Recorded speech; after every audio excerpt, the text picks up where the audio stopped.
Hello बच्चों, let's see this question and here this question say explain any two features of each of formal sector loan and informal sector loan। Question आपसे बोल रहा है कि आपको जो sector of loan होते हैं, एक होता है फॉर्मल सेक्टर ऑफ लोन और एक होता है इनफॉर्मल सेक्टर ऑफ लोन, तो आपको दोनों के बारे में दोनों के कुछ फीचर्स बताने हैं। तो देखो, आपको उसने ये नहीं बोला कि अंतर बताओ, लेकिन फिर भी दोनों के अलग अलग फीचर बताने ना, तो इसलिए मैंने दोनों को बॉक्स बना के करा है, थोड़ा अट्रैक्टिव लगता है इससे आपका आंसर। तो अगर हम बात करें फॉर्मल सेक्टर ऑफ लोन की, तो इसके बारे में पहले बात करेंगे। फॉर्मल सेक्टर ऑफ लोन में क्या होता है? It provide loan at a fixed rate and terms. ये टर्म्स एंड कंडीशन के अकॉर्डिंग एक फिक्स रेट पे लोन प्रोवाइड करते हैं।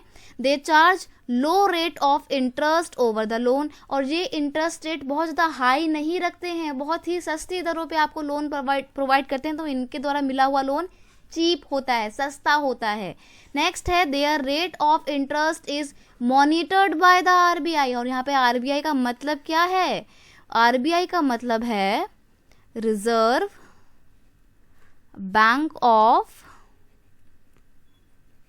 इंडिया। तो हमारे देश में जितनी भी फाइनेंशियल एक्टिविटीज़ होती हैं उन सभी को रेगुलेट करने का काम करता है रिजर्व बैंक ऑफ इंडिया।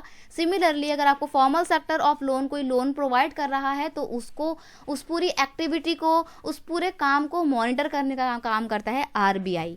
अगर हम बात करें इनफॉर्मल सेक्टर ऑफ लोन की, इनफॉर्मल मतलब अनौपचारिक सेक्टर ऑफ लोन की, तो वो है its rate of interest are not fix. सबसे पहली बात, रेट ऑफ इंटरेस्ट फिक्स नहीं होते हैं।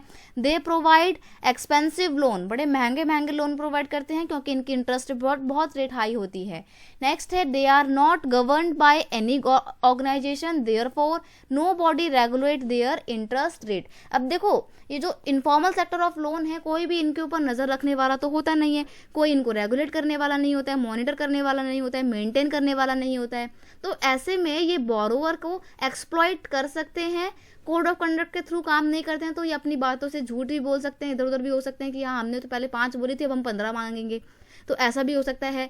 और इसमें कौन आते हैं? इसमें आपके रिलेटिव्स, आपके फ्रेंड्स, आपके लैंडलॉर्ड्स, मनी लैंडर्स, यानी कि जो साहूकार होते हैं, जो ब्याज पे पैसा उठाते हैं, ये सब लोग इनफॉर्मल सेक्टर का पार्ट होते हैं। और इनफॉर्मल सेक्टर से लोन लेना बड़ा रिस्की होता है क्योंकि पता नहीं कब कौन कैसा कर दे और कौन आपको एक्सप्लॉइट करना शुरू कर दे, कौन आपको परेशान करे। तो ऐसे में फॉर्मल सेक्टर ऑफ लोन ज़्यादा ट्रस्टवर्थी होता है। तो ये कुछ फीचर्स थे। I hope you understand it well. Best of luck.